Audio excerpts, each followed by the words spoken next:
रोहन के दिमाग में लगातार भिनभिनाने की आवाज़ गूंज रही थी, पूरी तरह से भ्रम की स्थिति थी, यहाँ तक कि वह ये भी नहीं समझ पा रहा था कि उसके माता पिता बाद में किस बात पर बहस कर रहे थे। उसकी चेतना में केवल एक ही शब्द था, विवाह विच्छेद, जो ऊपर नीचे गूंज रहा था। रोहन ने अपना कान खुजाया, उसे सच में संदेह हो रहा था कि कहीं उसे मतिभ्रम तो नहीं हुआ, नहीं तो ऐसी बेतुकी बात कैसे हो सकती है। विवाह विच्छेद? तुम कह रहे हो कि सिया मुझसे विवाह विच्छेद करना चाहती है? हाँ, मजाक बंद करो, यह असंभव है, पूरी तरह से असंभव। रोहन के चेहरे पर मुस्कान थी जब उसने अपना अविश्वास व्यक्त किया। खन्ना परिवार के माता पिता ने एक दूसरे की ओर देखा, अपने बेटे को और ज्यादा परेशान करने के डर से कुछ और कहने की हिम्मत नहीं जुटा पाए। दोनों जानते थे कि यह मामला एक आदमी के अभिमान पर चोट पहुंचाने वाला था, खासकर जब ये पहल औरत की तरफ से की गई हो।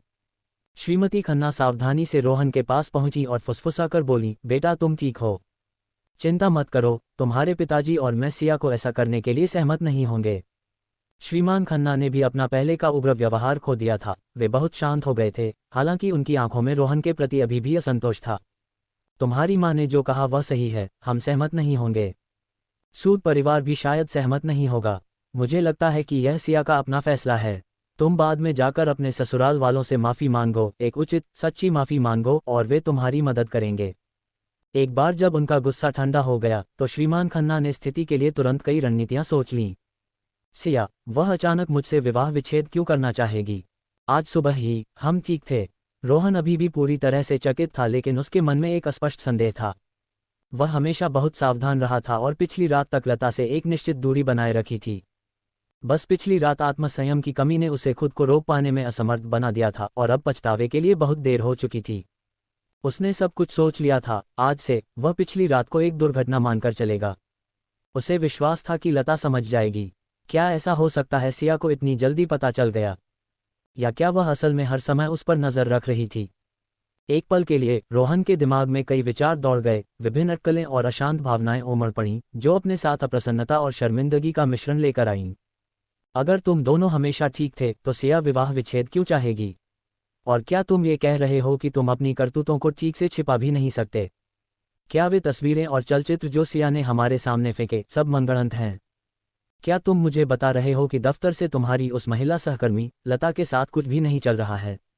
श्रीमान खन्ना लगभग रोहन की बातों से फिर से अपना गुस्सा भड़का ही बैठे थे, कांपती उंगलियों से उसकी ओर इशारा कर रहे थे। ये सोचकर कि कैसे वह इस उम्र में सिया जैसी किसी छोटी उम्र की लड़की द्वारा तमाशा बना दिया गया, उनका रोष काबू से बाहर था। उनकी नाराजगी सिर्फ रोहन के ढीलेपन से नहीं बल्कि सिया के प्रति ज्यादा थी। रोहन के आंतरिक अनुमानों की पुष्टि हो गई, और हैरानी की बात है, उसका मिजाज और भी ज्यादा भयानक रूप से शांत हो गया। तो ये सच में ऐसा ही है वाली भावना? सिया विवाह विच्छेद पर अड़ी है? रोहन ने उदासीन भाव से पूछा। श्रीमती खन्ना ने गुस्से में अपनी आवाज़ ऊंची की, बिल्कुल, और उसने कहा कि वह दोनों बच्चों को अपने साथ ले जा रही है। बिट्टू और गुड़िया का उपनाम खन्ना है, वे हमारे खन्ना परिवार के खून हैं, श्रीमती खन्ना ने कहा। हम उसे अपने दम पर फैसला करने की इजाज़त नहीं दे सकते। बस, श्रीमान खन्ना ने उसे कठोरता से बीच में ही रोक दिया और रोहन की ओर मुड़े। अभी अपने ससुराल जाओ और देखो कि स्थिति क्या है। ये तो छोड़ ही दीजिए कि जब रोहन सिया के माता पिता के घर पहुंचेगा तो वहां कितना बड़ा बवंडर खड़ा होगा। ठीक इसी पल सिया ने खुद अपने सीने में राहत की भावना महसूस की, जैसे कि कोई दबी हुई हताशा बाहर निकल गई हो। ये भावना जरूर उसकी मूल मैं से बची हुई होगी। गहराई में वह इन भावनाओं को लंबे समय से दबाती आ रही थी। बस बात यह थी कि उसके आसपास के सभी लोग, खुद उसे भी शामिल करते हुए, उसे लगातार विश्वास दिलाते रहे थे कि वह इन वर्षों में अच्छा और खुशी से जी रही थी, कि सब कुछ सबसे अच्छा विकल्प था। लेकिन क्या ये सच में था? आज सुबह सूद परिवार के माता पिता से बुरे तरीके से विदा लेने के बाद सिया बाहर निकली और सीधे अपने हाथ की चीज़ों के साथ अपने ससुराल चली गई। उसने बस उन्हें सूचित किया कि वह रोहन को विवाह विच्छेद देने जा रही है। उनका अविश्वास देखकर सिया को संतुष्टि की तीव्र लहर महसूस हुई। सिया को इन बाहरी भावनाओं से कोई नफरत नहीं थी, इसके विपरीत उसने उन्हें अपनाया और अच्छी तरह से खोजा।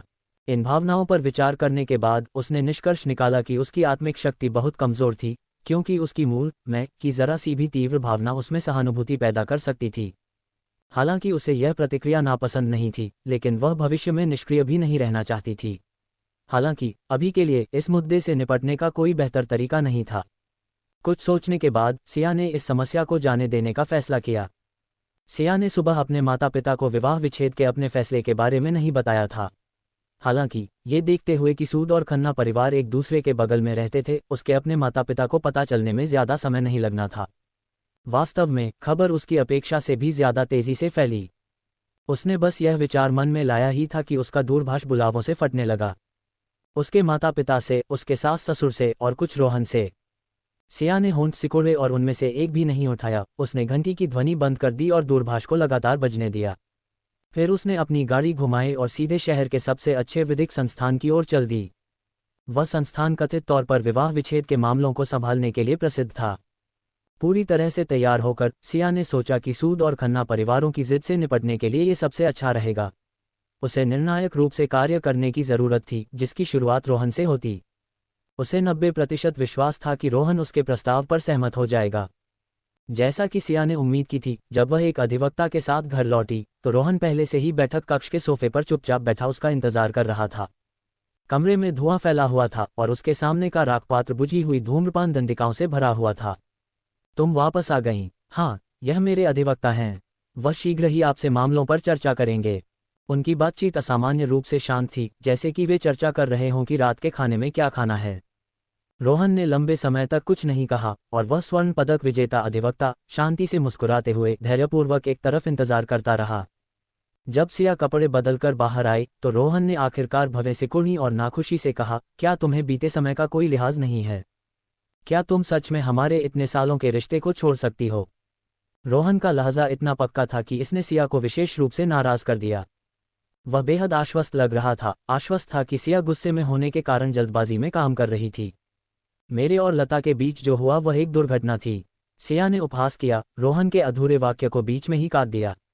मैं पुष्टि कर सकती हूं कि आज ये निर्णय लेना मेरे द्वारा किया गया सबसे सही काम रहा है। रोहन ने सिया को गहराई से देखा, मानो वह उसकी द्वेषपूर्ण हरकतों से अप्रसन्न हो। पिताजी और मां सहमत नहीं होंगे। रोहन ने इस तथ्य को बयां किया, खासकर तुम्हारे माता पिता। अगर मेरा हस्तक्षेप नहीं होता तो वे अभी तुम्हारे सामने खड़े होते। पहले की तरह जैसे ही चीजें उसके नियंत्रण से बाहर हुईं, रोहन ने सिया के माता पिता का जिक्र छेड़ दिया। वह सूद परिवार के माता पिता के दिलों में अपनी हैसियत के बारे में बहुत स्पष्ट था और वह ये भी कह सकता था कि उसकी बात को सिया के अपने शब्दों से 3 गुना ज्यादा गंभीरता से लिया जाएगा।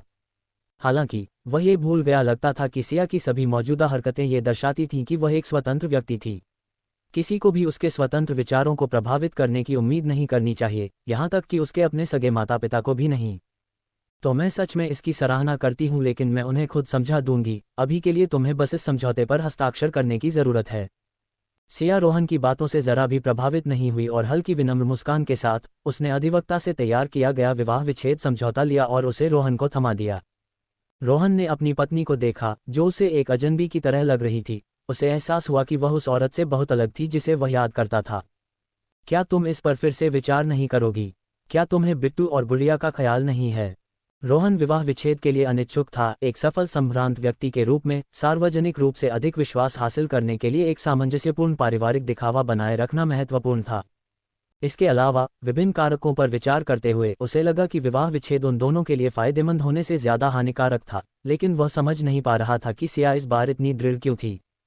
रोहन को अपने माता पिता से पता चला था कि सिया ने उसके विश्वासघात के पर्याप्त सबूत हासिल कर लिए थे, हालांकि उसने अभी तक उन्हें उसके सामने पेश नहीं किया था। लेकिन सिया के मौजूदा रवैये को देखते हुए अगर वह सहमत नहीं हुआ तो उसने अनुमान लगाया कि ये सबूत जल्द ही न्यायाधीशों की मेज पर दिखाई देंगे। सिया मुस्कुराई और खामोश रही, धीरे धीरे इंतजार करती रही जब तक रोहन चुपचाप अपने व्यक्तिगत लाभ और हानि का वजन करता रहा और विभिन्न लाभ हानि विश्लेषण करता रहा। रोहन को लंबे समय तक कोई प्रतिक्रिया न देते देख अधिवक्ता ने गुप्त रूप से सिया को इशारा किया, क्या मुझे? सिया ने धीरे धीरे अपना सिर हिलाया, धीरे से मुंह से कहा, चिंता मत करो, वह मान जाएगा। काफी देर बाद रोहन ने अपनी सूखी आंखें उठाईं और भावहीन होकर सिया से पूछा, अगर तुम जोर देती हो तो मैं हस्ताक्षर कर सकता हूँ, लेकिन मैं बच्चों का संरक्षण नहीं छोड़ूंगा। हर माँ के दिल में बच्चा उसकी सबसे संवेदनशील चिंता होता है। बच्चों की खातिर एक माँ कोई भी समझौता कर सकती थी। ये सुनकर पास बैठा अधिवक्ता अब और चुप नहीं बैठ सका और आगे बढ़ा, कुछ बोलना चाहा, लेकिन सिया ने उसे रोक दिया। रोहन, तुम्हारी निर्लजता और नीचता मेरी उम्मीदों से परे है, सिया ने ठंडक से कहा। रोहन मुस्कुराया, सिया, तुम स्नातक होने के बाद से बेरोजगार हो। क्या तुम जानती हो कि बिट्टू और गुड़िया पर हर महीने कितना खर्च होता है? क्या तुम इसे वहन कर सकती हो? इसके अलावा ये घर मेरी विवाह पूर्व संपत्ति है।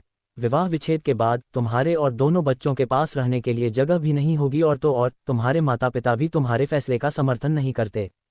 वर्तमान में आप दोषी पक्ष हैं और हमारे पास ये साबित करने के लिए पर्याप्त सबूत हैं। न्यायाधीश भी संपत्ति के बंटवारे में पत्नी का पक्ष लेंगे। अधिवक्ता खुद को बीच में बोलने से नहीं रोक सका। रोहन ने अपने बगल में बैठे अधिवक्ता को नजरअंदाज कर दिया और बस सिया को देखता रहा, उसके फैसले का इंतजार करता रहा। कोई आश्चर्य नहीं कि रोहन अपनी बातों को लेकर आश्वस्त था। उसकी याददाश्त के अनुसार उनकी शादी के सालों के दौरान उनके बीच साझा संपत्ति बहुत कम थी। रोहन का मासिक वेतन पारिवारिक खर्चों को पूरा करने के बाद ज्यादा नहीं बचता था। जहां तक उसके बाहरी निवेशों का सवाल था, वे उसके अपने नाम पर नहीं थे, बल्कि श्रीमान खन्ना या श्रीमती खन्ना के नाम पर थे। तुम्हें उस बारे में चिंता करने की जरूरत नहीं है, सिया ने रोहन की नजरों का शांति से जवाब दिया। जब मैं 2 बच्चों को जन्म दे सकती हूँ तो मैं निश्चित रूप से उनका भरण पोषण भी कर सकती हूँ। रोहन एक पल के लिए चुप हो गया और बोला, तुम्हें इसका पछतावा होगा। सिया भविष्य में होने वाले संभावित पछतावे से संबंधित इन व्यर्थ विषयों पर बहस नहीं करना चाहती थी। बिट्टू और गुड़िया को अपना चुनाव खुद करने दो। कुछ मिनटों के बाद सिया रोहन के सुझाव पर सहमत हो गई। वह रोहन के विचारों को समझती थी, वह उसके नर्म दिल और अनिच्छा पर दांव लगा रहा था, साथ ही बच्चों के अपने सगे पिता के प्रति अटूट स्नेह पर भी दांव लगा रहा था। शाम को बिट्टू और गुड़िया सिया और रोहन के बीच खड़े थे। गुड़िया अभी छोटी थी, हमेशा खिलखिलाती रहती थी, लगातार सिया पर चढ़ती रहती थी।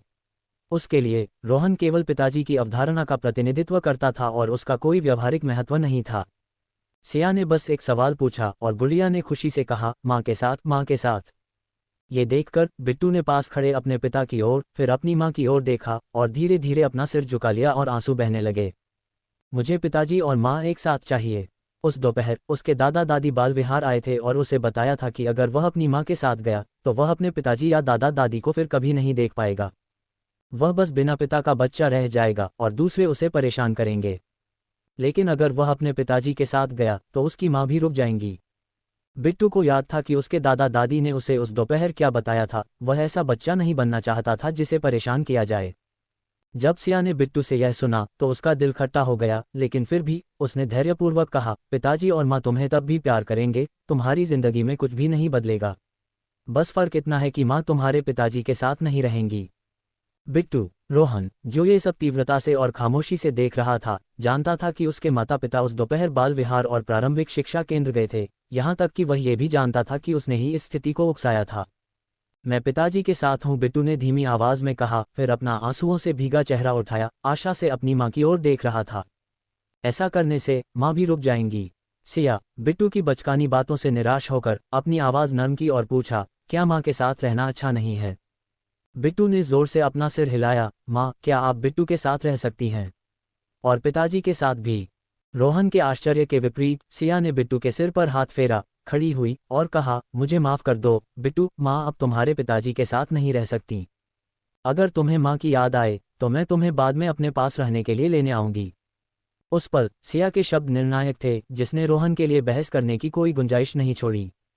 उसी रात सिया ने गुड़िया को लिया, अपने बक्से पैक किए और बिट्टू के जोर जोर से रोने के बीच वह मुड़ी और उस घर को छोड़ दिया जिसे उसने प्यार से बनाया था। जाने से पहले छटपटाते हुए बिट्टू को पकड़े हुए रोहन ने गंभीरता से कहा, सिया, तुम बदल गई हो, तुम्हारा दिल भी ठंडा हो गया है।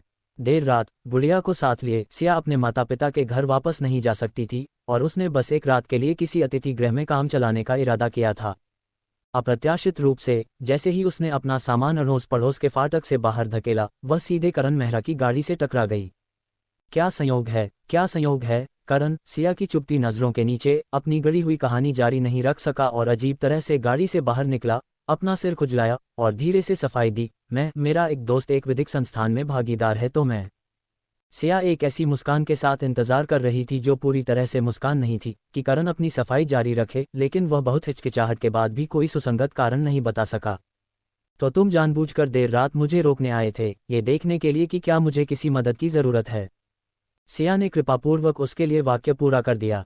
करण की आंखें चमक उठीं और उसने अपनी जांघ पर थप्पड़ मारते हुए कहा, बिल्कुल यही बात है। ओह, ऐसा है क्या?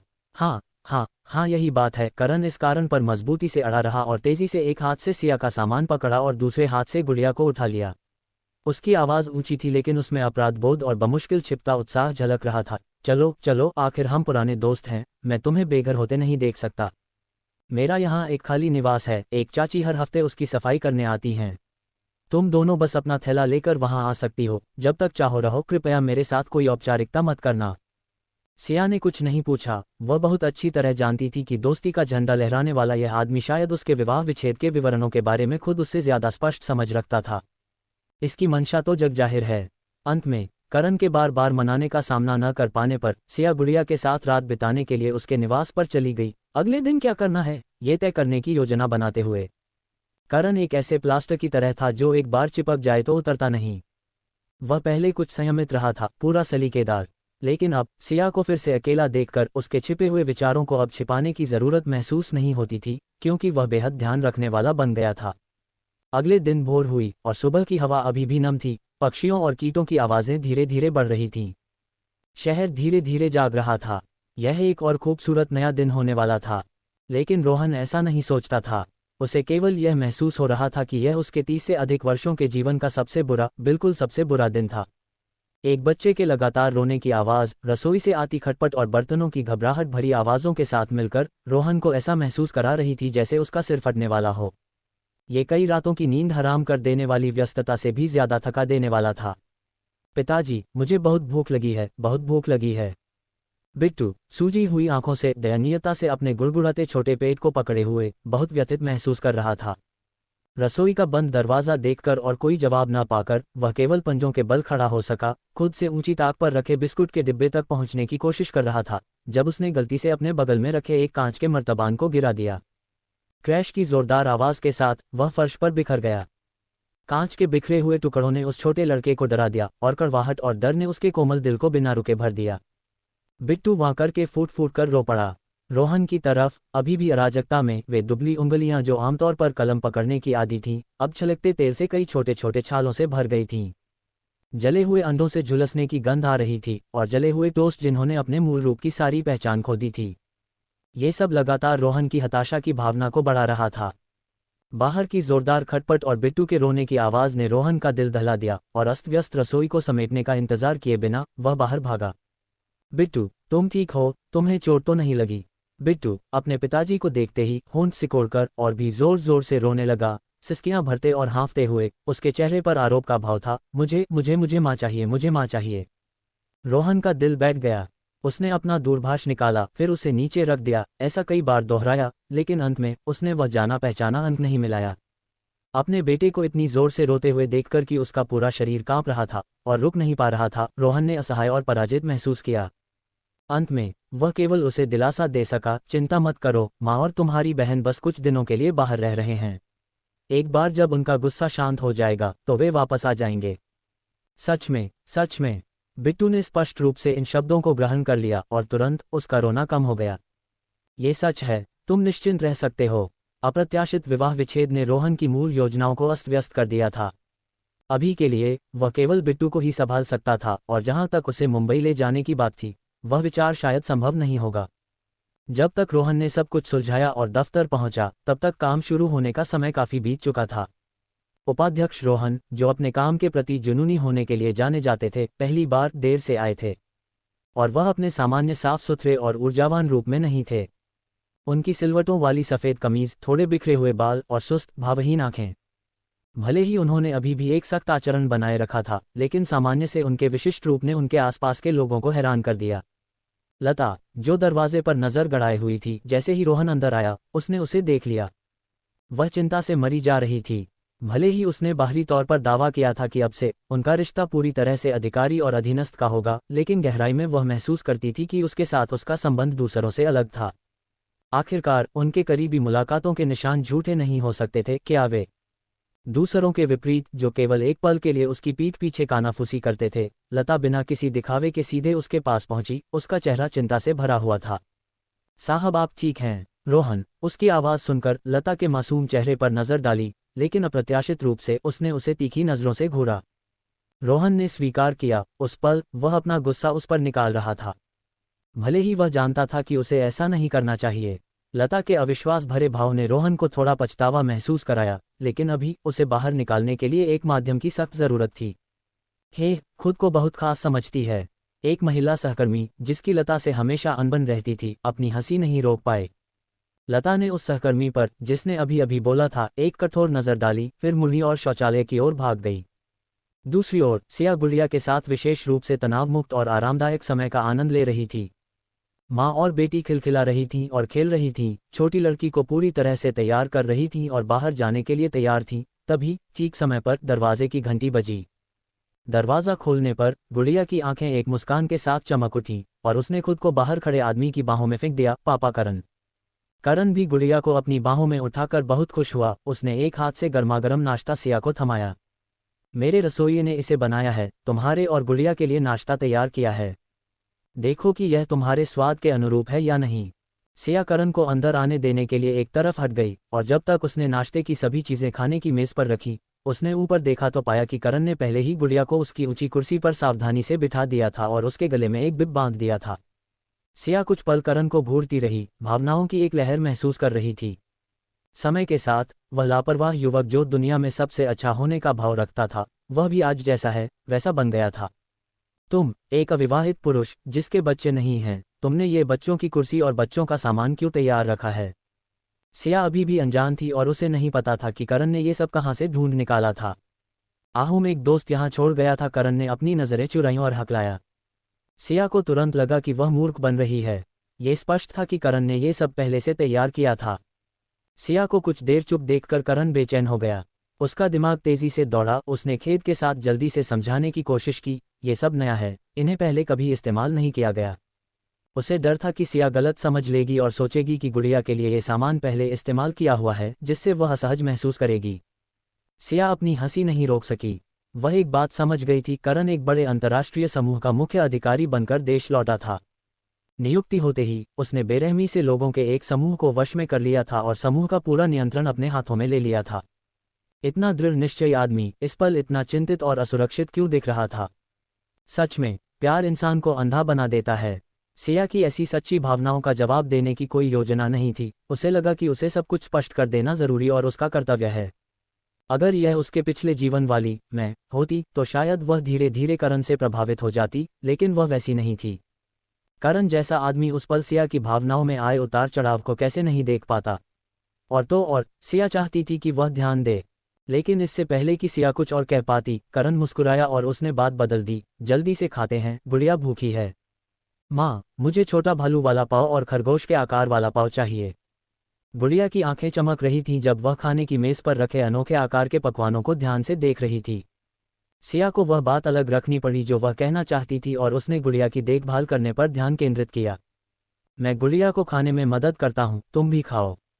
तुम्हारा दलिया ठंडा हो जाएगा और फिर वह अच्छा नहीं लगेगा। सिया ने ध्यान दिया कि गुड़िया के लिए तैयार किए गए विशेष पकवानों के अलावा मेज़ पर बाकी नाश्ते की चीज़ें सभी उसके सिया के पसंदीदा स्वाद की थीं। ये वही था जो तुम्हें पढ़ाई के दिनों में खाना पसंद था इतने सालों बाद। मुझे नहीं पता कि तुम्हारी पसंद बदली है या नहीं, करण ने नीचे देखते हुए धीरे से कहा। सिया को अपनी मूल मैं पर केवल दया आ सकती थी। उसे कभी पता ही नहीं चला कि दूर से उसे इतना गहरा स्नेह भी मिल रहा था। उसे उम्मीद के मुताबिक कोई जवाब नहीं मिला और वह इसका आदी हो गया था, लेकिन उसकी आंखों में फिर भी बेकाबू होकर निराशा की एक परत चढ़ गई। ट्रिन ट्रिन ट्रिन, सिया का दूरभाष बजा। जैसे ही उसने उसे उठाया, श्री सूद की उन्मत्त आवाज़ कमरे में गूंज उठी। क्या तुम सच में हमें गुस्सा दिलाकर मार डालना चाहती हो? जी, शांत हो जाए, मैं अपनी बेटी से बात करती हूँ। गुड़िया अचानक हुई चिल्लाहट से चौंककर कांप गई और उसकी चम्मच से खाना वापस उसकी तश्तरी में गिर गया। उसका छोटा सा मुंह रोने जैसा बन गया। करण ने जल्दी से उसे ऊंची कुर्सी से उठाया और उसे सीने से लगा लिया, उसे लगातार शांत करने लगा। मैं गुड़िया को वहां ले जाकर खिलाता हूं, करण ने सिया से फुसफुसाकर कहा। फिर उसने एक हाथ में बच्ची को और दूसरे हाथ में एक छोटी कटोरी उठाई, गुड़िया को दूर ले गया, सिया को अकेले पारिवारिक मामलों से निपटने के लिए छोड़ दिया। दूरभाष पर आवाज़ सुनकर ऐसा लगा कि बुलावा श्री सूद के हाथों से श्रीमती सूद के हाथों में चला गया था। श्रीमती सूद की कठोर आवाज़ दूरभाष से आए, अभी अभी मैंने एक आदमी की आवाज़ सुनी। सिया, क्या तुम इस समय किसी और आदमी के साथ हो? उसके बगल में श्री सूद की जोरदार चीख सुनाई दी, एक आदमी? सिया, तुम इतनी निर्लज्ज कैसे हो सकती हो? श्री सूद ने फिर अपनी पत्नी से दूरभाष छीन लिया। अंदर से आने वाले अपमान असहनीय रूप से भयावह थे। सिया के पास दूरभाष को अपने कान से दूर रखने के अलावा कोई चारा नहीं था। ये कल्पना करना मुश्किल था कि माता पिता अपनी ही बेटी का वर्णन करने के लिए इतने जहरीले शब्दों का इस्तेमाल कैसे कर सकते हैं। एक सामान्य व्यक्ति यदि स्वभाव से दृढ़ न हो तो ऐसी स्थिति से पागल हो सकता है।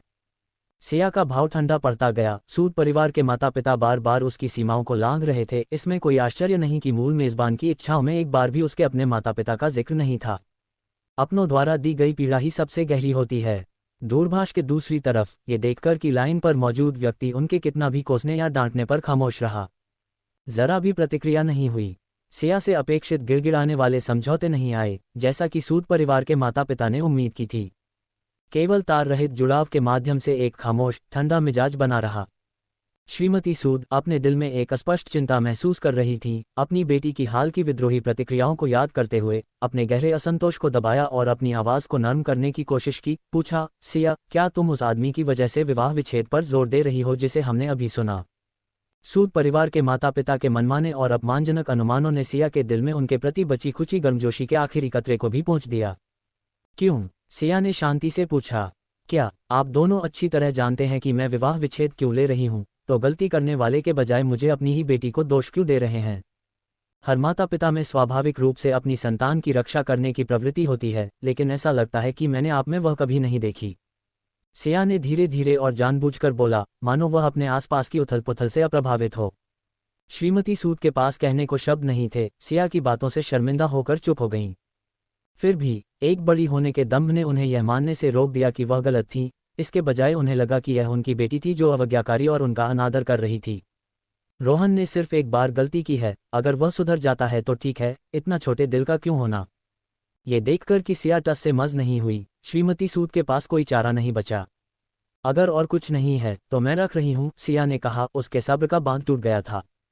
और बिट्टू? श्रीमती सूद ने झट से बात काटी। क्या तुम्हें बिट्टू की चिंता नहीं है? बच्चा इतना छोटा है, अपनी मां को खो देना कितना दयनीय होगा।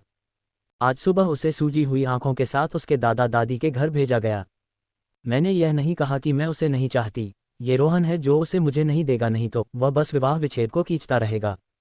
तो फिर विवाह विच्छेद मत लो, श्रीमती सूद ने लापरवाही से सुझाव दिया। सिया के साथ ऐसा व्यवहार कर रही थी मानो वह महज एक वस्तु हो, उस व्यक्ति की भावनाओं की कभी परवाह नहीं की।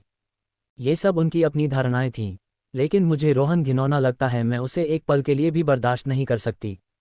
बिट्टू अभी भी मेरा बेटा है और मैं उसे आखिरकार वापस ले लूंगी।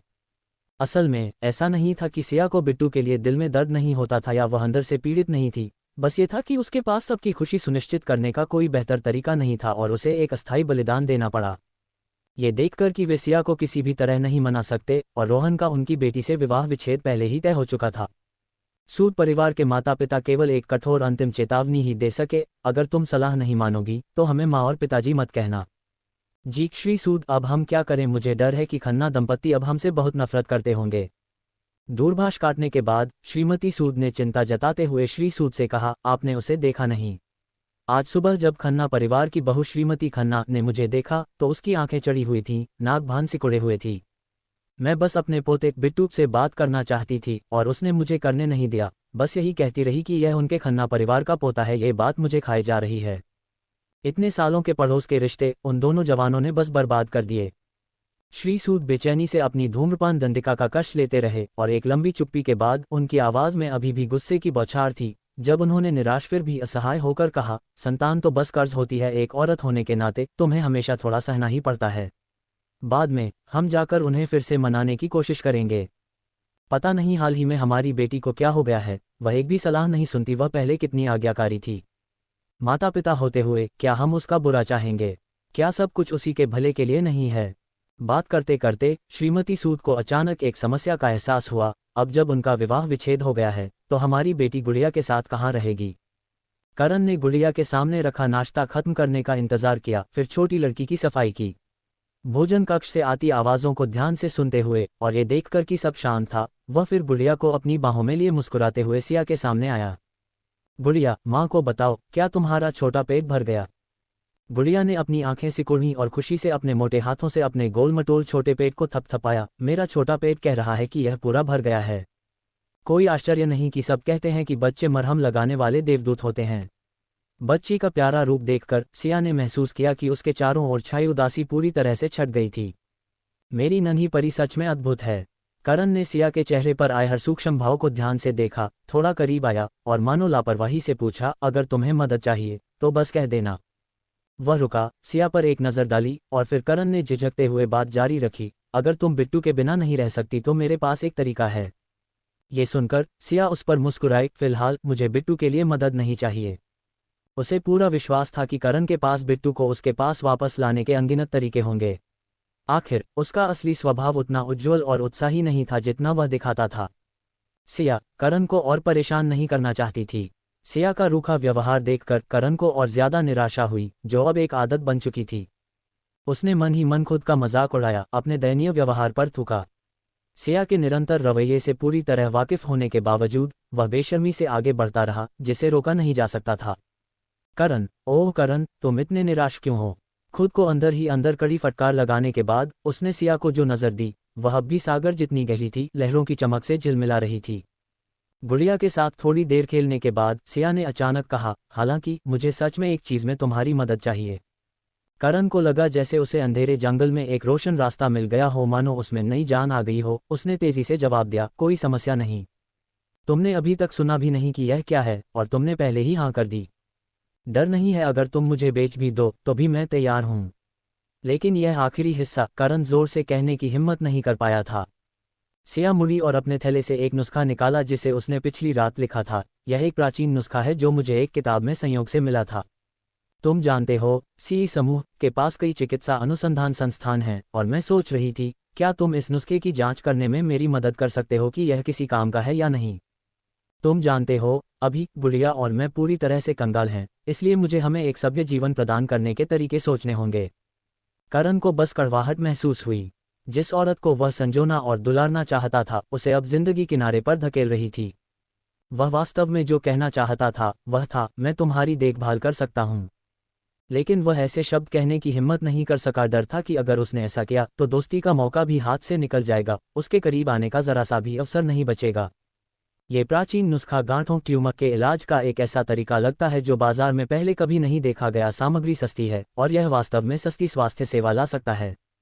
करण ने जड़वत होकर सिया से वह हल्का फड़फड़ाता हुआ सफेद कागज का पन्ना लिया। शुरू में उसने इसके बारे में ज्यादा नहीं सोचा। हालांकि जैसे जैसे उसकी आंखें उस पर से गुजरती गईं, वे चौड़ी होती गईं, यहाँ तक कि वह ये भी नहीं सुन सका कि सिया बाद में क्या कह रही थी। उच्च विद्यालय से स्नातक होने और विदेश जाने के बाद से सीई समूह में शामिल होने से पहले भी करण हमेशा भेषज विज्ञान में लगा रहा था और उसने अपने देश की प्राचीन चिकित्सा का भी अध्ययन किया था। तो जाहिर है वह इस नुस्खे का महत्व समझ सकता था। पंख जैसा हल्का वह सफेद कागज अब एक विशाल पर्वत जितना भारी महसूस हो रहा था, जो उसके दिल पर भारी दबाव डाल रहा था। करण ने कांपते हुए अविश्वास से पूछा, तुम ये बस मुझे दे रही हो? हाँ, क्या तुम अभी चिकित्सा क्षेत्र में काम नहीं कर रहे हो? सिया की लापरवाही भरी टिप्पणी ने करण को बेहद भावुक कर दिया। इतना बड़ा विश्वास उसे जरूर रहा होगा कि उसने इतनी बड़ी चीज उसे विश्वास के साथ सौंप दी। अगर सिया को उस पल करण के भीतर मची उथल पुथल का पता होता तो वह शायद हंसते हंसते मर जाती। तुमने सच में गलत समझ लिया है, नौजवान। ये प्राचीन नुस्खा महज कुछ ऐसा था जो सिया को उसके पिछले जन्मों में से एक से मिला था जब वह एक कुलीन महिला थी। ये कहना कि यह कीमती था जरूरी नहीं कि सच हो। आखिर उसकी याददाश्त में ऐसे ही कई नुस्खे थे। उस युग में प्राचीन चिकित्सा विज्ञान चरम पर पहुंचकर अत्यधिक चकाचौंध करने वाला था। यहाँ तक कि घर में सीमित रहने वाली कुलीन महिलाओं के पास भी कुछ चिकित्सा कौशल होते थे। सिया का इस समय सीमा के विकास क्रम को किसी विशेष असाधारण चीज का उपयोग करके बाधित करने का कोई इरादा नहीं था। कर्क रोग का इलाज करने वाला यह नुस्खा पिछली रात उसके द्वारा किए गए शोध के अनुसार उपलब्ध सामग्रियों से पूरी तरह बदला जा सकता था और इसकी प्रभावकारिता को पूरी तरह से महसूस किया जा सकता था। अपनी शुरुआती खुशी के बाद करण फिर से गहरी चिंता में डूब गया। वह जो मदद की पेशकश कर रहा था, शायद वह सिया का इन दिनों उसकी सहायता के लिए उसे चुकाने का तरीका था। अंत में वह अब भी उससे संबंध तोड़ना चाहती थी। नहीं तो इस प्राचीन नुस्खे के वजन को देखते हुए इसे किसी भी दवा बनाने वाली संस्था को देने से प्रसिद्धि और भाग्य दोनों मिलते। वह उसे लाभ क्यों देती? अध्यक्ष करण का चतुर दिमाग पहले ही उलझकर रह गया था। खजाने को संभालने का अपराध बोध का सिद्धांत शायद अब उसकी समझ से परे था। पहले इसे ले जाओ और प्रयोग करो। अगर यह सफल होता है तो मुझे मुनाफे का केवल 1/3 हिस्सा चाहिए। सिया के शब्दों ने करण को वापस वास्तविकता में ला दिया। करण ने दृढ़ता से अपना सिर हिलाया, यह नहीं चलेगा, ये नुस्खा तुम्हारा है, 1/3 काफी नहीं है। अगर सीई समूह से कोई उसे अभी देख लेता तो वे शायद पूरी तरह से चौंक जाते। क्या ये वही निर्दयी और भावहीन अध्यक्ष है उसके सामने एक मूर्ख खड़ा था, मानो उसे बहुत ज्यादा कमाने का डर हो, संभावित मुनाफे को बाहर धकेल रहा हो। मेरे लिए 1/3 काफ़ी है। मैं सिर्फ एक नुस्खा दे रही हूँ, जबकि चिकित्सा अनुसंधान दल, बड़े पैमाने पर उत्पादन के तरीके, इन सभी को वित्तीय सहायता की ज़रूरत है। अंत में मुझे ही बेहतर सौदा मिल रहा है। करण से एक अस्थायी सहमति पर पहुंचने के बाद सिया गुड़िया को अपने साथ मुंबई ले गई। सीई समूह का मुख्यालय अभी भी मुंबई में ही था और वहां विकास के अधिक अवसर थे। जहां तक उस नुस्खे की बात है, वह बस एक छोटा सा पड़ाव था। सिया की भविष्य में उस क्षेत्र में जाने की कोई योजना नहीं थी। मूल सिया बस अपनी शर्तों पर जीवन जीना चाहती थी, किसी के भी नियंत्रण से मुक्त, वास्तव में अपने दिल की इच्छाओं का पालन करते हुए। मूल रूप से सिया को साहित्य का शौक था, लेकिन विश्वविद्यालय में उसका मुख्य विषय जबरदस्ती बदलकर वित्त कर दिया गया, जो रोहन का भी था। हालांकि उसने अच्छा प्रदर्शन किया, लेकिन यह वह नहीं था जिसकी वह आकांक्षा रखती थी। इसलिए एक स्थिर आजीविका सुरक्षित करने के बाद सिया ने साहित्यिक रचना में हाथ आजमाने के बारे में सोचा, जिससे मूल सिया का एक पछतावा पूरा हो सके। यहाँ सिया का जीवन सुचारू रूप से विकसित हो रहा था, लेकिन वापस सूरत में सूद और खन्ना परिवारों के लिए यह इतना आसान नहीं था। सिया के माता पिता ने उसे ढूंढने का इरादा किया था, लेकिन विवाह विच्छेद के बाद उसने उन्हें अपने ठौर ठिकाने की सूचना नहीं दी। कुछ दिनों बाद जब सिया गुड़िया को लेकर मुंबई चली गई और अपना दूरभाष अंक बदल लिया, तो उसके माता पिता ने जब संपर्क करने की कोशिश की तो वे उसे बिल्कुल भी नहीं ढूंढ सके। वे ये भी नहीं जानते थे कि उनकी बेटी के कोई करीबी दोस्त थे या नहीं, और वे पूरी तरह से समझ नहीं पा रहे थे कि कहाँ से ढूंढना शुरू करें। इसलिए वे केवल निष्क्रिय रूप से सिया के घर बुलावे का इंतजार कर सकते थे। लेकिन ऐसा लगा कि उन्हें लंबा इंतजार करना पड़ेगा। रोहन के माता पिता भी मुश्किल में थे। रोहन अब दफ्तर के मामलों में और देरी नहीं कर सकता था और उसे बिट्टू को सूरत में ही अपने माता पिता के पास देखभाल के लिए छोड़ना पड़ा। वह कुछ सहायकों को लेकर मुंबई चला गया और जाहिर है लता भी उनमें शामिल थी। पहले सिया हमेशा बच्चों की देखभाल करती थी, उनके खाने, कपड़े और पढ़ाई का प्रबंधन करती थी। ये सुनिश्चित करती थी कि सब कुछ सही व्यवस्था में हो। खन्ना परिवार के बड़े दादा दादी कभी कभार अपने पोते को 1-2 दिन के लिए ले जाते थे। उन्हें ये कभी ज्यादा थकाने वाला नहीं लगा। खासकर श्रीमती खन्ना, बिट्टू की देखभाल की ज्यादातर जिम्मेदारी उन्हीं पर आ पड़ी। लेकिन अब दिन भर एक बच्चे के पीछे भाग दौड़ करते करते श्रीमती खन्ना, जो बहुत मजबूत नहीं थी, जल्द ही थकान से चूर हो गईं। खासकर लड़के स्वाभाविक रूप से शरारती होते हैं। चढ़ना और हंगामा करना, दिन भर बिना रुके बातें करना, हमेशा ये पूछना कि यह किस लिए है और वह क्या करता है, और उन्हें भाग दौड़ करना पसंद है। यहाँ तक कि रात को नहलाना भी उन्हें शांत नहीं करता। असल में बिट्टू काफ़ी अच्छे व्यवहार वाला छोटा लड़का था, लेकिन इसके बावजूद उसमें एक बच्चे का स्वभाव तो था ही। कभी कभी जब आप उसकी जिद पूरी नहीं करते, वह जोर जोर से रोने लगता था। इस तरह के पूरे दिन के बाद खन्ना दंपत्ति काफ़ी थक जाते थे और जब सोने का समय होता तो उन्हें लगता जैसे उनके शरीर टूट गए हों।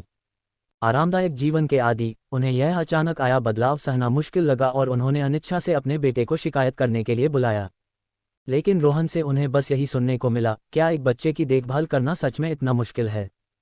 पहले सिया रोज उनमें से 2 को संभालती थी। उस समय तक रोहन ये तथ्य भूल चुका था कि वह खुद एक सुबह सिर्फ बिट्टू की देखभाल करके लगभग निराशा में डूब गया था। जी श्री खन्ना, क्यों ना हम कल बिट्टू को सूद परिवार के पास भेज दें? आखिर वे उसके नाना नानी हैं, उन्हें कम से कम कुछ मदद तो करनी ही चाहिए, श्रीमती खन्ना ने कहा, अपने दुखते कंधे की मालिश करते हुए, जबकि उसकी आंखों में एक धूर्त योजना चमक रही थी।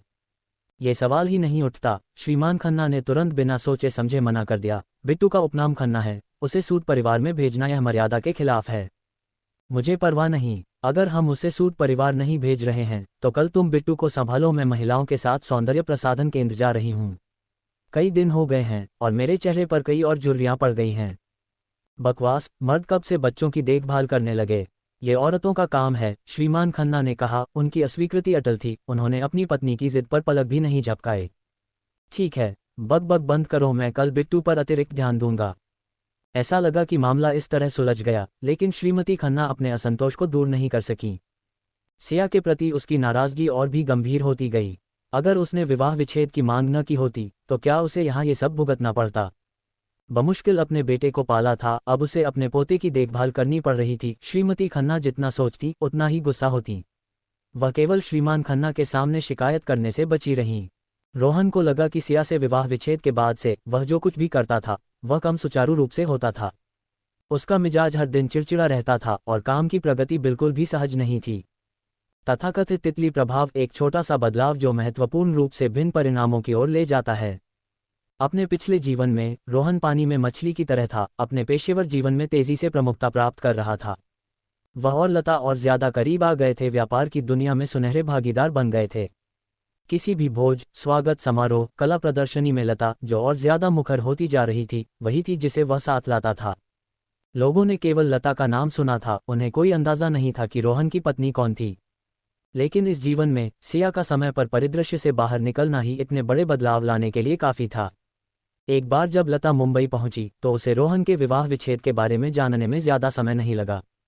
इस पल उसे इच्छा पूर्ति का एहसास हुआ, अब उसे छिप छिप कर उसे देखने की जरूरत नहीं थी। हालांकि लता ने पाया कि उनके बीच की दूरी और बढ़ गई थी। इन दिनों चिड़चिड़े रोहन के पास न तो ऊर्जा थी और न ही काम पर लता के प्रति कोई विशेष ध्यान दिखाने की इच्छा। लता, जिसके व्यापारिक कौशल विशेष रूप से मजबूत नहीं थे, ने खुद को वास्तव में संभ्रांत सहकर्मियों के बीच स्वाभाविक रूप से दबा हुआ और बहिष्कृत पाया। समय के साथ उसे धीरे धीरे मुख्य दायरे से बाहर धकेल दिया गया। वह कम से कम कोई ऐसी थी जिसे रोहन सूरत से लाया था, इसलिए लोग अत्यधिक कठोर नहीं थे, बस उसे पृष्ठभूमि में फीका पड़ने दे रहे थे। नतीजतन लता रोहन पर अपनी पकड़ मजबूत करने के लिए और भी ज्यादा दृढ़ हो गई। इस महीने जब उसका मासिक धर्म एक हफ्ता देर से आया तो लता मुस्कुराई। शौचालय में छिपकर उसने गर्भावस्था परीक्षण का इस्तेमाल किया और 2 स्पष्ट रेखाएं देखीं। दोपहर में लता ने अपना अवकाश का अनुरोध अपने दल के नेता की मेज पर पटकते हुए जोर दिया, मुझे दोपहर में छुट्टी चाहिए। बिना एक नज़र डाले दल के नेता ने उसे मना कर दिया, परियोजना के लिए ये सबसे व्यस्त समय है। बिना किसी खास कारण के किसी को भी छुट्टी लेने की इजाज़त नहीं है, वरना तुम अपना सामान बांध कर जा सकती हो, संस्था में कामचोरों के लिए कोई जगह नहीं है। अगर श्रीमान रोहन भी यहाँ होते तो मैं यही कहता। लता ने गुस्से में अपना अवकाश का अनुरोध वापस छीन लिया, तुम कठोर बन रहे हो, लेकिन मैं श्रीमान रोहन से इस बारे में बात करवाऊंगी। लता के जाने के बाद बाकी लोग चुपचाप चर्चा करने लगे। हर कोई जानता है कि वह श्रीमान रोहन पर लट्टू है और वे भी उसकी देखभाल करते लगते हैं, लेकिन ये कभी भी अनुचित नहीं रहा। उसकी इतनी हिम्मत कैसे हुई कि वह हम पर दबाव बनाने के लिए इतनी खुलेआम श्रीमान रोहन का इस्तेमाल करे? उसे इतना आत्मविश्वास कहाँ से आता है? दल के नेता ने कानाफूसी सुनकर एक नज़र डाली और उदासीनता से कहा, अब काम पर वापस लग जाओ। एक बार भिनभिनाती भीड़ जल्दी में तितर बितर हो गई। दल के नेता ने एक पल के लिए विचार किया, नज़र गहरी थी, कांच की खिड़की से लता को अपना बटुआ हाथ में लिए संस्था से बाहर जाते हुए देखा। फिर संचिका को देखते हुए दल के नेता को एक दस्तावेज मिला और वह उसे लेकर उपाध्यक्ष श्रीमान चावला के कार्यालय की ओर चल पड़ा। लता ने लापरवाही से संस्था छोड़ दी। उस समय उसके लिए केवल एक ही चीज़ वास्तव में मायने रखती थी। संस्था से निकलने के बाद वह सीधे अपना खून खिंचवाने के लिए चिकित्सालय गई। जब उसे रपट मिली तभी उसके दिल को तसल्ली हुई। गर्भावस्था की स्थिति, 1 माह की गर्भवती। लता के भीतर का उत्साह और खुशी अतुलनीय थी और पिछले कुछ दिनों में रोहन के रवैये के कारण हुई परेशानी भी शांत हो गई। उत्साहित होकर उसने रोहन का अंक मिलाया, मुझे आपसे कुछ कहना है। संस्था में वापस आओ। लता को बात पूरी करने दिए बिना रोहन ने अशिष्टता से बीच में ही रोक दिया, अपनी बात संक्षेप में खत्म की और दूरभाष काट दिया। उसका लहजा सुखद नहीं लग रहा था। लता ने मान लिया कि ऐसा इसलिए था क्योंकि उसने उस दोपहर बिना अनुमति के अपना पद छोड़ दिया था। रंगे हाथों पकड़ी गई और रोहन को सूचित कर दिया गया। यह कोई बड़ी बात नहीं थी, ज्यादा से ज्यादा उसे डांट पड़ती और शायद जुर्माना भरना पड़ता। लता बहुत अच्छे मिजाज में अपना छोटा थैला उठाए एक रमणीय धुन गुनगुना रही थी। कभी कभी अपने सपाट पेट को नीचे देखती, उसके होंठ अनजाने में ऊपर की ओर मुड़ जाते थे। अपने दिल में वह खबर सुनने पर रोहन की प्रतिक्रियाओं के कई परिदृश्यों की कल्पना कर रही थी। जब तक लता इत्मीनान से संस्था पहुंची, उसे तुरंत दल के नेता द्वारा सभा कक्ष में ले जाया गया। विशाल और उज्ज्वल सभा कक्ष में अध्यक्ष और उपाध्यक्ष के अलावा सभी दल के नेता, पर्यवेक्षक और पूरी परियोजना दल के सहकर्मी मौजूद थे। जिस पल वह अंदर आए, दर्जनों आंखें एक साथ लता की ओर मुड़ी। उसकी मजबूत मानसिकता के बावजूद वह उनकी नज़रों के नीचे असहज महसूस कर रही थी। खासकर कुछ सहकर्मी जिनकी उससे नहीं बनती थी, उनके चेहरों पर सार्थक मुस्कान थी और दल के नेता की पेचीदा नज़रें। लता ने अपनी नज़रें घुमाईं और रोहन को पाया, जो मुख्य आसन पर बैठा था, लेकिन वह अपना सिर झुकाए हुए था। उसकी आंखें उसके सामने रखे दस्तावेजों पर थीं, जिसमें भावनात्मक उतार चढ़ाव का कोई संकेत नहीं दिख रहा था। लता है ना परियोजना के छठे दल से? रोहन नहीं बोला, इसके बजाय उसके बगल में बैठे उपाध्यक्ष श्रीमान चावला पहले बोले। हाँ, वह हमारी परियोजना दल से है। दल के नेता, जिसके पहले लता से मतभेद थे, ने उपाध्यक्ष को गंभीरता से जवाब दिया। लता ने देखा कि दल के नेता के इस बयान का कोई विशेष अर्थ निकलता था, सभा कक्ष में कई सहकर्मियों के भाव अजीब थे, उनकी नज़रें गुप्त रूप से रोहन, उपाध्यक्ष और दल के नेता के बीच घूम रही थीं। इस पल रोहन ने भी अपना सिर उठाया, उसकी ठंडी नज़रें दल के नेता पर सिर से पांव तक घूमी। उपाध्यक्ष हालांकि बिना कुछ कहे मुस्कुराया और दूसरे की नज़रों को रोकने के लिए पीछे की ओर झुक गया। लता मूर्ख नहीं थी और वह कुछ अंदरूनी बातों को समझने लगी थी। इस वजह से उसे अपना पूरा शरीर कांपता हुआ महसूस हुआ। उसकी आंखें चिंता से रोहन की ओर मुड़ीं। ये कैसे हो सकता है? दल का नेता, जो हमेशा तटस्थ रहा था और केवल परियोजना के विकास पर ध्यान केंद्रित करता था, वह इस महत्वपूर्ण क्षण में उपाध्यक्ष की ओर क्यों झुक जाएगा? लता ने स्पष्ट रूप से कुछ अंदाजा लगाया, लेकिन अपना सिर हिला दिया। हठपूर्वक इसे नकारते हुए वह ये सोचने की हिम्मत नहीं कर सकती थी। श्रीमान रोहन, परियोजना में लता की महत्वपूर्ण चूक के बारे में आपके क्या विचार हैं? उपाध्यक्ष ने रोहन से मुस्कुराते हुए पूछा। रोहन की नज़र, जिसमें कोई गर्मजोशी नहीं थी, लता पर पड़ी। उसके शब्द बिना रुके, बेरहमी से कहे गए। चूंकि यह स्पष्ट हो गया है, मेरे पास कहने के लिए कुछ नहीं है, बस मानक प्रक्रिया का पालन करें। जिस तरह से उसने उसका वर्णन किया, वह ऐसा लग रहा था जैसे वह एक अजनबी हो। ऐसे लहजे और रवैये ने लता को ऐसा महसूस कराया जैसे हजारों कीड़े उसके दिल को काट रहे हों। यह असुविधा चरम पर थी। रोहन के शब्द सुनकर उपाध्यक्ष की मुस्कान और चौड़ी हो गई। मैंने पहले सुना था कि श्रीमान रोहन इस छोटी सहायक के प्रति कुछ हद तक मेहरबान थे। मैं पत्थर दिल इंसान नहीं हूं जब तक कोई ज़रूरत नहीं। रोहन का भाव और भी ठंडा हो गया और वह अचानक खड़ा हो गया। वह बस सूरत से मेरे पीछे आई थी और मैंने सोचा था कि उसमें तराशे जाने की कुछ संभावना है, लेकिन चूंकि उसने अब एक गलती की है, तो जैसा होना चाहिए वैसा ही संभालें।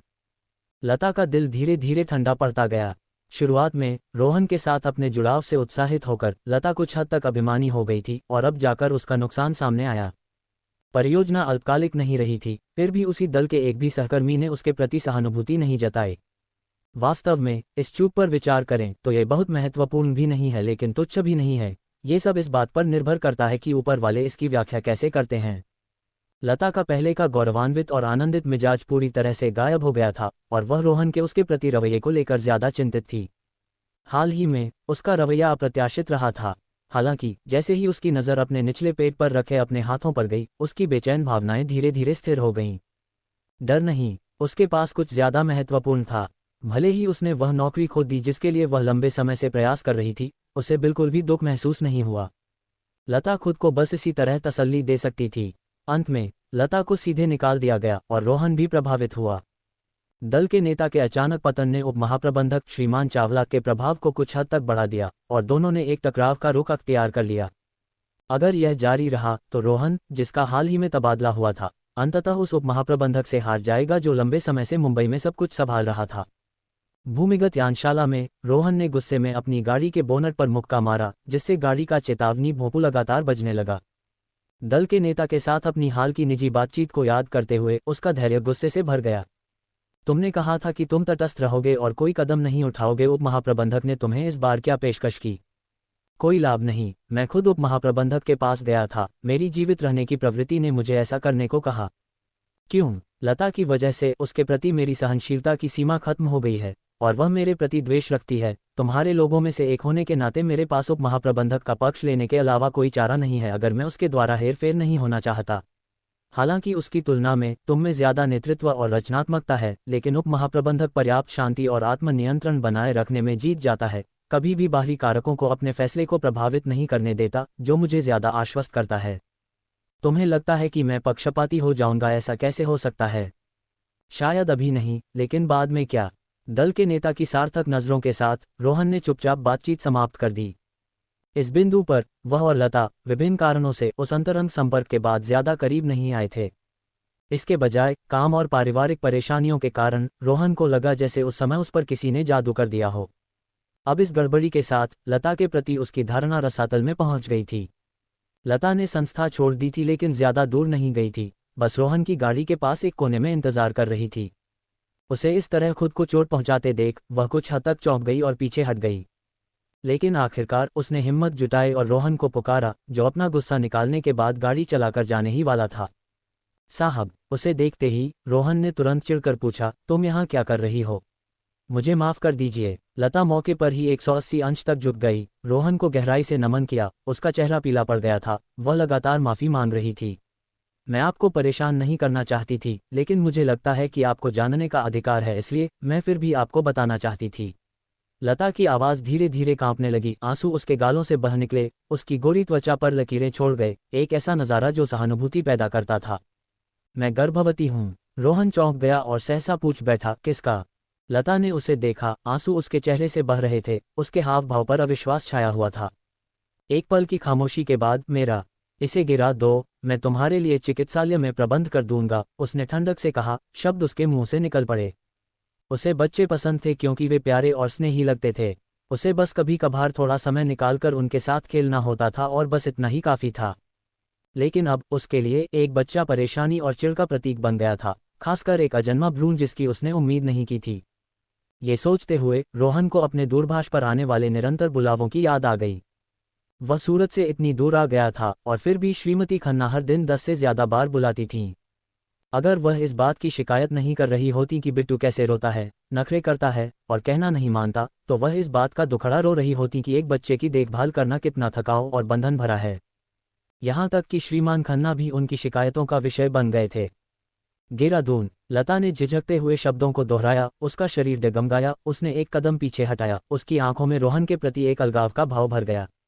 अगले ही पल उसका भाव नाराजगी से बदलकर दृढ़ हो गया, मैं इसे नहीं गिराऊंगी। तुम्हें यह नहीं चाहिए होगा, लेकिन मुझे चाहिए, मैं इसे खुद पालूंगी। अब से अगर हम मिले भी तो हम अजनबियों की तरह व्यवहार करेंगे। इसके साथ ही लता ने अपना चेहरा ढांक लिया और तेजी से चली गई। रोहन को प्रतिक्रिया देने का समय भी नहीं मिला। बस एक छोटे से पल में, जब तक रोहन उसके पीछे भागा, लता पहले ही नजरों से ओझल हो चुकी थी। धत तेरे की। सिया गुड़िया के साथ काफी आराम से रह रही थी। करण मेहरा ने अपनी मजबूत कार्यकारी क्षमता के साथ वह प्राचीन नुस्खा लिया और तेजी से अनुसंधान कार्यों की एक श्रृंखला शुरू कर दी। 1 महीने बाद जब करण सिया के सामने मैला कुचैला और अस्त व्यस्त हालत में आया, तो वह अपने सामने खड़े आदमी को लगभग पहचान ही नहीं पाए। आदमी का चेहरा बड़ी हुई दाढ़ी से ढंका था, उसकी आंखें बिना कटी जुल्फों के पीछे छिपी थीं जो इतनी तैलीय थीं कि चमक रही थीं। क्या ये तुम हो, करण? सिया जैसा शांत व्यक्ति भी इतना चौंक गया कि उसके चेहरे की मांसपेशियां फड़क उठीं। क्या तुम एक भिखारी होने का अनुभव कर रहे हो? ये कल्पना करना मुश्किल था कि कोई व्यक्ति जो आमतौर पर अपने रूप रंग की इतनी परवाह करता हो, वह इतना अस्त व्यस्त दिखाई देगा। सौभाग्य से न केवल सिया बल्कि आसपास के अन्य लोगों ने भी उस आदमी की पहचान को पहचान लिया, वरना वह कल के समाचारों की सुर्खियां बन गया होता। तभी करण को सिया की स्पष्ट नज़रों से एहसास हुआ कि वह इस समय कितना अस्त व्यस्त दिख रहा था। ऐसा लगता था कि उसने 1 महीने से खुद को ठीक से संवारा नहीं था। उसकी मूल सफ़ेद कमीज अब काले और पीले धब्बों के एक अस्पष्ट मिश्रण से सनी हुई थी, सिलवटों भरी थी और जड़ी बूटियों की गंध के साथ मिली एक अजीब और तीखी गंध छोड़ रही थी। हालांकि उसकी कड़ी मेहनत रंग लाई थी और केवल 1 महीने के भीतर प्रयोगशाला से नए परिणाम सामने आए थे। एक नई विकसित गांठ रोधी दवा जिसे बड़े पैमाने पर उत्पादित किया जा सकता था और जो अत्यधिक प्रभावी थी। चिकित्सा विज्ञान की दुनिया में एक अभूतपूर्व खोज होगी और ये दवा उद्योग के मौजूदा परिदृश्य को पूरी तरह से बदलने के लिए तैयार थी। परिणाम मिलते ही करण बिना रुके सिया के पास भागा था। वह उसके साथ यह अच्छी खबर साझा करने के लिए उत्सुक था। सिया को ज्यादा आश्चर्य नहीं हुआ, यह एक ऐसा परिणाम था जिसकी उसने पहले ही अपने मन में गणना कर ली थी। अगर उसे कहना ही हो तो उसकी गति सबसे तेज भी नहीं थी। मुझे पता है, सिया ने सपाट भाव से जवाब दिया और फिर घृणा के भाव से अपने शरीर को एक तरफ खिसका लिया। तुम्हारा रूप ये काफी नजर बिगाड़ने वाला है। करण, जो सिया के ठंडे रवैये से कुछ खास संतुष्ट नहीं था, उसका अगला वाक्य सुनकर लगभग उछल ही पड़ा। शर्मिंदगी का एहसास उसके पूरे शरीर में फैल गया। ये बहुत अपमानजनक था। करण हवा के झोंके की तरह आया और बिजली की तरह तेजी से चला गया, अपने साथ आए सहायक को हक्का बक्का छोड़ गया। तो अध्यक्ष का ये पक्ष भी है। तुम इधर आओ और मुझे देखकर बताओ, तुम्हें मेरी लिखाई कैसी लगी? सिया ने अपनी पांडुलिपि के कई पन्ने करण के सहायक को थमा दिए। ये वह कहानी की किताब है जिसे मैंने अभी अभी पूरा किया है, तुम्हें क्या लगता है?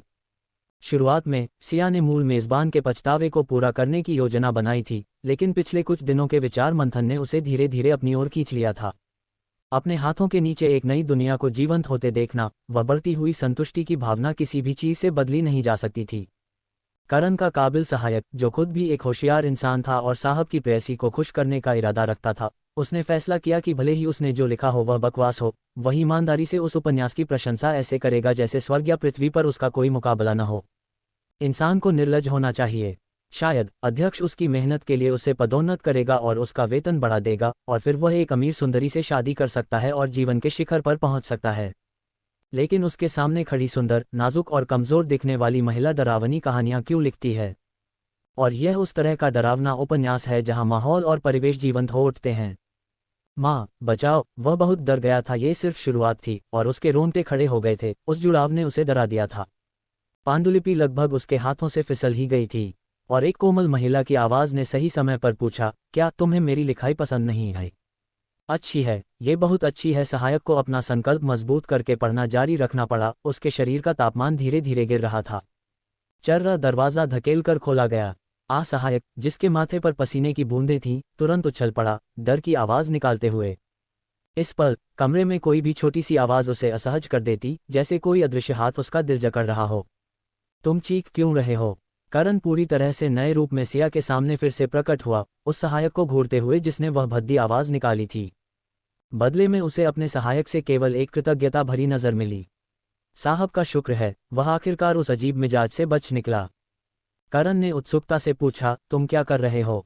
सहायक ने तेजी से चापलूसी भरी मुस्कान दी, अपने हाथों में थमी पांडुलिपि को सौंपते हुए। ये सुश्री सिया द्वारा लिखा गया एक उपन्यास है, मुझे ये बहुत अच्छा लगा। करण का चेहरा ठंडा रहा। उसने पांडुलिपि लेने से पहले दूसरे को एक हल्की सी घूरती नजर दी। वह असल में सिया द्वारा लिखा गया उपन्यास देखने वाला पहला व्यक्ति नहीं था। क्या तुम्हें लगता है कि इसमें निवेश की संभावना है? मैं इसे एक प्रकाशक के पास ले जाना चाहती हूँ और देखना चाहती हूँ कि क्या ये प्रकाशित हो सकता है। जैसे ही सिया ने बात खत्म की, करण के सहायक ने तुरंत जवाब दिया, बिल्कुल, मैं इसमें मदद कर सकता हूँ। मैं बड़े प्रकाशन गृहों में कुछ संपादकों को जानता हूँ। सहायक ने मन ही मन सोचा, अगर उसे झटका लगा है तो उसे निश्चित रूप से और लोगों को भी इसका अनुभव कराना चाहिए। तुम अपने काम से काम रखो, क्या मैं ये खुद नहीं संभाल सकता? करण ने बिना किसी मुख्य अधिकारी के रुतबे के अपने सहायक पर फुफकारते हुए एक धमकी भरी मुस्कान दी। सिया, मैंने इसे अभी तक नहीं देखा है, तुम्हें कोई आपत्ति तो नहीं अगर मैं इसे आज पढ़ने के लिए घर ले जाऊं? बिल्कुल, ले जा सकते हो। सहायक अपने साहब के लिए मन ही मन प्रार्थना किए बिना नहीं रह सका। भगवान आपका भला करे। अगले दिन करण अपनी आंखों के नीचे दो बड़े काले घेरे लिए सिया के सामने आया। क्या तुम देर रात तक उपन्यास पढ़ते रहे? कैसा लगा? सिया ने थोड़ी उम्मीद से पूछा। करण ने अपना सिर हिलाया। अच्छा नहीं लगा। सिया थोड़ी निराश हुई, क्योंकि यह एक नाटक लिखने का उसका पहला प्रयास था और स्वाभाविक रूप से उसे कुछ उम्मीदें थीं। नहीं, ये बहुत अच्छा है, करण ने जल्दी से अपने हाथ हिलाते हुए समझाया। वह असल में जो कहना चाहता था वह ये था कि यह काले घेरे देर तक जागने से नहीं थे। वे पूरी तरह से डर के कारण थे। वह इतना डर गया था कि बत्तियां जलाकर भी सोने की हिम्मत नहीं कर सका। कौन सोच सकता था कि अध्यक्ष करण, जो पहले से ही व्यापार की दुनिया में एक दुष्स्वप्न था, इन सब भयानक चीजों से डर सकता है। करण ने अपने दांत भींच लिए। उसका चेहरा बिगड़ गया जब उसने कहा, मैंने तुम्हारी पांडुलिपि पहले ही जमा कर दी है और तुम्हें कुछ दिनों में जवाब मिल जाएगा। इसके बाद मेरा सहायक सब कुछ संभाल लेगा और अगर तुम्हें किसी चीज से असंतोष हो तो बस मुझे बता देना। वह इसे निश्चित रूप से पूरी तरह से संभाल लेगा, क्योंकि वह मेरा सबसे काबिल सहायक है। करण मन ही मन में हंसा। उसने कल कुछ भी न जानने का नाटक करने की हिम्मत की थी। उसे निचोड़ा जाना ही चाहिए। क्या साहब का मजाक सच में इतना मज़ेदार है? ठीक है, मैं तुम्हारी खबर का इंतजार करूंगी। ये देखकर कि सिया अच्छे मिजाज में लग रही थी, करण ने अपना लहजा बदला और झिझकते हुए पूछा, आज रात मेरे यहाँ एक भोज है, लेकिन मुझे एक महिला साथी की ज़रूरत है। क्या तुम मदद करना चाहोगी? सिया वाकई अच्छे मिजाज में थी और ये देखते हुए कि करण ने अभी अभी उसकी मदद की थी, वह तुरंत सहमत हो गई। करण बहुत खुश हुआ। उसका चेहरा खुशी से दमक रहा था, जिसे वह मुश्किल से छिपा पा रहा था। गुड़िया की चिंता मत करो। मेरे माता पिता को बच्चे बहुत पसंद हैं, खासकर छोटी लड़कियां। वे उन्हें सच में पसंद करते हैं। भोज बस कुछ घंटों तक चलेगा। वे उस दौरान थोड़ी देर के लिए गुड़िया की देखभाल कर सकते हैं। तुम्हें क्या लगता है? करण ने सावधानी से बात की। उसकी आंखें गहरी घबराहट से भरी थीं। सिया ने एक गहरी आह भरी और करण के बढ़ते तनावपूर्ण भाव के बीच धीरे धीरे सिर हिला दिया। तो फिर जैसा तुम कहो वैसा ही करते हैं। भोज का स्थान मुंबई के बाहरी इलाके में एक निजी क्लब था। पूरी पहाड़ी क्लब के स्वामित्व में थी। पहाड़ी के आधार से आगे वाहनों के आने जाने पर रोक थी, जिससे उच्च स्तरीय सुरक्षा सुनिश्चित होती थी, जो अक्सर विशेष पहचान वाले मेहमानों के लिए आरक्षित होती थी।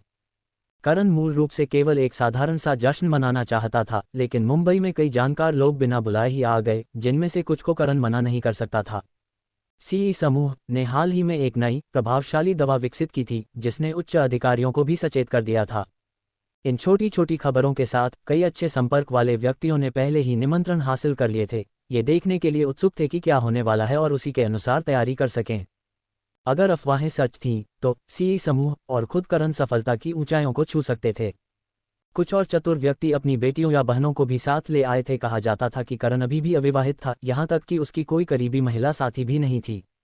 जब तक करण और सिया पहुंचे, पहाड़ी का आधार पहले से ही कई महंगी गाड़ियों से भरा हुआ था। जिनके पास निमंत्रण नहीं था, उन्हें पहाड़ी के आधार पर ही रोक दिया गया था, लेकिन वे गए नहीं। इसके बजाय उन्होंने अपनी गाड़ियां पास में ही खड़ी कर दी, आंखें चमकाते हुए अन्य वाहनों को अंदर जाने की अनुमति मिलते हुए देख रहे थे।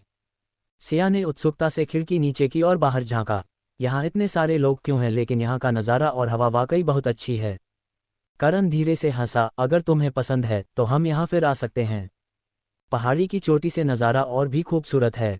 वहाँ ऊपर एक चाय कक्ष है जो कुछ करीबी दोस्तों को छोड़कर आम जनता के लिए खुला नहीं है।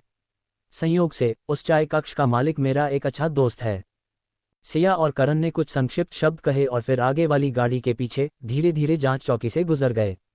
अरे, उस चांदी जैसी भूरी गाड़ी को निमंत्रण की जरूरत क्यों नहीं पड़ी? इंतजार कर रही भीड़ से एक नाखुश आवाज उठी। उससे ज्यादा दूर नहीं, किसी ने सीधे तौर पर हकार भरी, तिरस्कारपूर्वक दूसरे व्यक्ति पर आंखें घुमाईं। क्या तुम उस गाड़ी के मालिक को नहीं पहचानते? तुम इतने जरूरी मामले की जांच किए बिना कैसे आ सकते हो? तुम यहाँ किस लिए आए हो? नज़ारे देखने? तुम? रोहन, हाल ही में पदोन्नत किए गए एक सहायक के साथ, वहाँ भी मौजूद था। हालांकि उनकी संस्था का दवा उद्योग से ज्यादा लेना देना नहीं था, लेकिन ये भोज उच्च प्रोफाइल हस्तियों का जमावड़ा था। उनमें से एक उस परियोजना का मुख्य व्यक्ति था जिसके लिए वह जिम्मेदार था। वह हमेशा उस व्यक्ति से मिलने में असफल रहा था, लेकिन ये सुनने के बाद कि वे भोज में शामिल होंगे, उसने उन्हें यहाँ रोकने के लिए पहले से तैयारी करने का फैसला किया। जब तक वह उनसे आमने सामने मिल सकता, रोहन को विश्वास था कि वे उसके प्रस्ताव में दिलचस्पी लेंगे। श्रीमान रोहन, आप देख रहे हैं कि यहाँ हमारे जैसे ही लक्ष्य वाले बहुत से लोग हैं। मुझे लगता है कि हमारी योजनाओं में थोड़ी गड़बड़ हो सकती है। अभी अभी मैंने श्रीमान वर्मा की गाड़ी भी देखी, वही जो हमेशा हमारे लिए मुसीबत खड़ी करते हैं। कितना अच्छा होता अगर हम आयोजन स्थल में प्रवेश कर पाते। उसका सहायक निराश होकर बुदबुदाया, लेकिन रोहन ने एक शब्द भी नहीं सुना। वह पूरी तरह से उस चांदी जैसी भूरी गाड़ी से मोहित हो गया था जो अभी अभी अंदर गई थी। पहले उसने इस पर ध्यान नहीं दिया था, जब तक कि उससे थोड़ी दूर एक झगड़े ने उसका ध्यान उस ओर नहीं खींचा। आधी खुली खिड़की के जरिए एक खूबसूरत चमकता हुआ चेहरा दिखाई दिया, जाना पहचाना फिर भी अनजाना। सिया, उसकी पूर्व पत्नी यहाँ क्यों थी और उस आदमी के साथ? करण मेहरा, एक आदमी जिसका वह अभी भी जिक्र नहीं करना चाहता था, जिसका महज ख्याल ही उसके सभी गुप्त उदास विचारों को उजागर कर देता था। उसकी उपस्थिति हमेशा उसे खुद के उस पक्ष की याद दिलाती थी जो ईमानदार, धर्मी और खुले विचारों से भटक गया था। और अब ये दोनों साथ थे। रोहन का चेहरा धीरे धीरे तूफानी हो गया, जैसे कि बिजली कड़कने वाली हो। उसके अगल बगल उसके हाथ मुट्ठियों में बंध गए। उसके हाथों के पिछले हिस्से पर उभरी नसें उसकी अशांत भावनाओं को दर्शाने के लिए काफी थीं। करण सिया के साथ भोज में बस आया ही था और फिर तेजी से गायब हो गया। वहां मौजूद कई लोगों ने सिया के रूप रंग की प्रशंसा और ईर्ष्या दोनों की, सभी दोनों के बीच के रिश्ते के बारे में अटकलें लगा रहे थे। इस बार तुमने सच में मेरी बहुत बड़ी मदद की। तुमने देखा नहीं, कुछ लोग भूखे भेड़ियों की तरह थे। मैं सच में बर्दाश्त नहीं कर पा रहा था। करण ने सिया से मुस्कुराते हुए आभार व्यक्त किया। सिया हल्के से मुस्कुराए, ऐसा है क्या? मदद करके खुशी हुई, लेकिन आसपास बहुत सी अच्छी लड़कियां हैं, तुम उन पर विचार कर सकते हो। हालांकि सिया ने कुछ खास नहीं कहा था, करण को कुछ अपराधबोध महसूस हुआ। उसने अपना सिर ठीक से घुमाया, जैसे कि गाड़ी चलाने पर ध्यान केंद्रित कर रहा हो। उन औरतों में क्या अच्छा है, सब ऐसी वैसी। मुंबई की सभी प्रसिद्ध सुंदरियां आज रात यहाँ मौजूद थीं। अगर उन्हें पता चल जाता कि तुमने अभी क्या कहा तो मुझे डर है। सिया ने उसे कम ही छेड़ा था। दुश्मन बनाने की तुम्हारी क्षमता सच में और तेज हो गई है। करण की गाड़ी अप्रत्याशित रूप से पहाड़ के नीचे रोक दी गई। श्रीमान करण, क्या आपको हमारी जरूरत है? जांच चौकी पर मौजूद सुरक्षा कर्मियों ने तुरंत उन्हें घेर लिया। करण ने हल्की मुस्कान के साथ अपना हाथ हिलाया। कोई जरूरत नहीं है, यह मेरे परिचित हैं। जैसे ही गाड़ी की खिड़की नीचे उतरी, रोहन का चेहरा बाहर दिखाई दिया और सिया काफी हैरान हुई। लेकिन उस भावना के अलावा और कुछ नहीं था। एक लापरवाही भरी नजर डालने के बाद उसने अपना सिर घुमा लिया और अपने नाखूनों से खेलने लगी। अपने सामने वाले व्यक्ति के साथ ऐसा व्यवहार कर रही थी मानो वह एक अजनबी हो। करण इस पल सिया के रवैये से संतुष्ट दिख रहा था। रोहन पर मुस्कुराया। बहुत दिनों बाद मिले पुराने सहपाठी। रोहन ने करण की बातों का कोई जवाब नहीं दिया। उसकी नजरें सिया पर टिकी थीं। उसने उसके चेहरे के भावों में आए एक भी बदलाव को नहीं छोड़ा।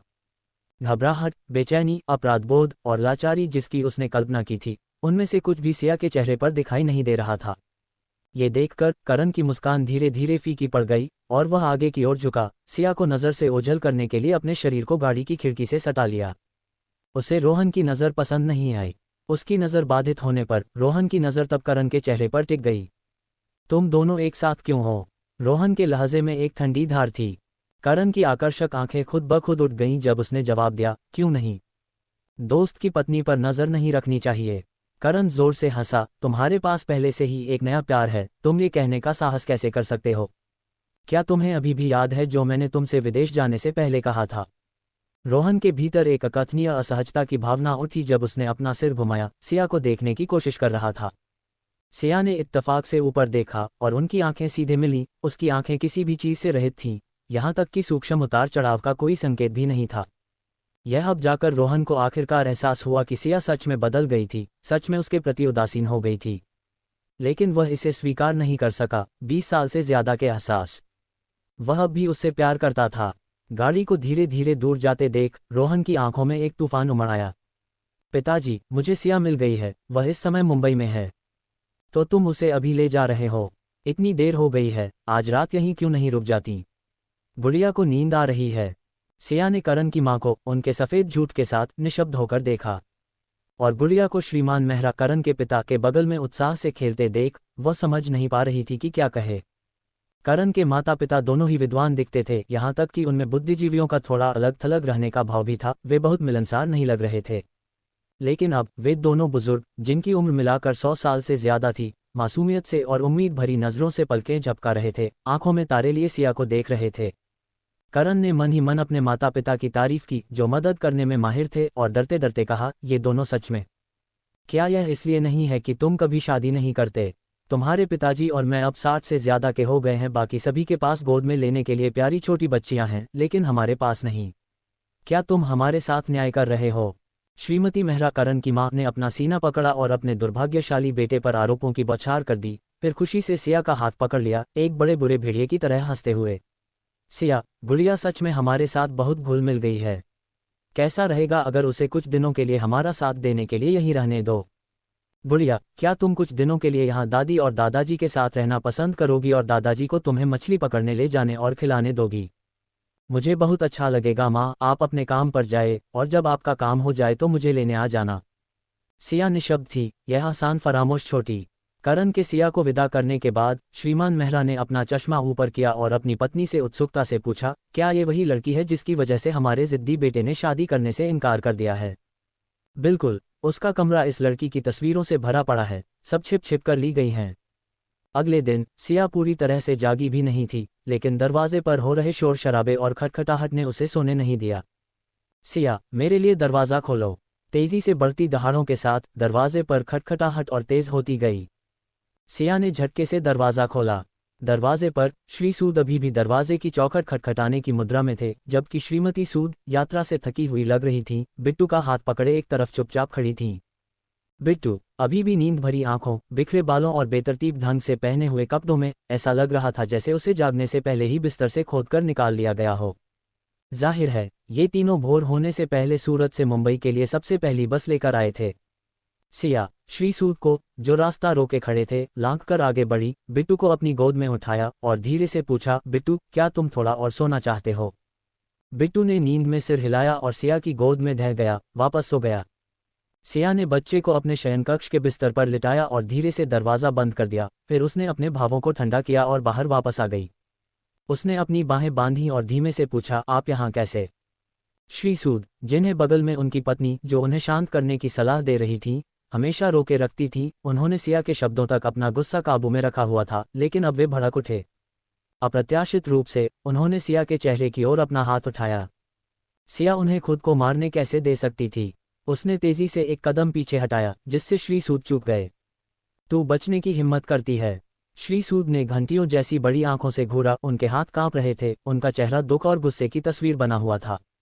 क्या रोहन ने तुम्हें तमाशा करने के लिए भेजा है? मुझे सच में अंदाजा नहीं था कि वह इतना नीच हो सकता है। ये स्पष्ट था, कल रात रोहन से मिलने के बाद और आज उसके माता पिता, जिनके पास उसका संपर्क अंत तक नहीं था, उसे ठीक ठीक ढूंढने में कामयाब रहे और यहाँ तक कि उसके भाई बिट्टू को भी ले आए। स्पष्ट रूप से उसका परिवार का इस्तेमाल करके उसे मजबूर करने का इरादा था। ऐसी तरकीबें बार बार इस्तेमाल की जा रही हैं, क्या वह नहीं जानता कि यह सिर्फ परेशान करने वाला है?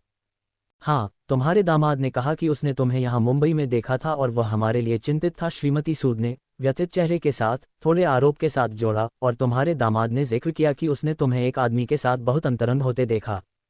इससे पहले कि श्रीमती सूद बात पूरी कर पाती, श्री सूद ने कोसना शुरू कर दिया, बेशर्म, तूने मेरी इज्जत मिट्टी में मिला दी। कल रात रोहन के बुलावे ने आधा मजाक उड़ाते हुए आधा सवाल करते हुए उनके चेहरे पर कालिक पोत दी थी, और वे पूरी रात सो नहीं पाए थे। क्या दामाद, मेरा रोहन से विवाह विच्छेद हो चुका है और हमारा अब कोई नाता नहीं है।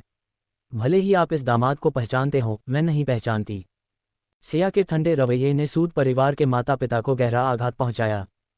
मैं बस यह नहीं समझती, मैं स्पष्ट रूप से आपकी बेटी हूं। आप हमेशा मुझे बाहरी लोगों के लिए क्यों धकेलते और प्रताड़ित करते हैं? किसी ऐसे व्यक्ति को माफ करना और उसके प्रति उदार बने रहना जारी रखते हैं जिसने आपकी बेटी को चोट पहुंचाई है। आपकी करुणा, आपकी दया हमेशा बाहरी लोगों के प्रति क्यों होती है, जबकि अपनी ही बेटी को थोड़ी सी भी देने से कतराते हैं? सिया की आवाज़ भावनात्मक और आरोप भरे सवालों से भरी उन सभी नासमझियों को प्रसारित कर रही थी जिन्हें वह अपने दिल की गहराइयों में दबाए हुए थी।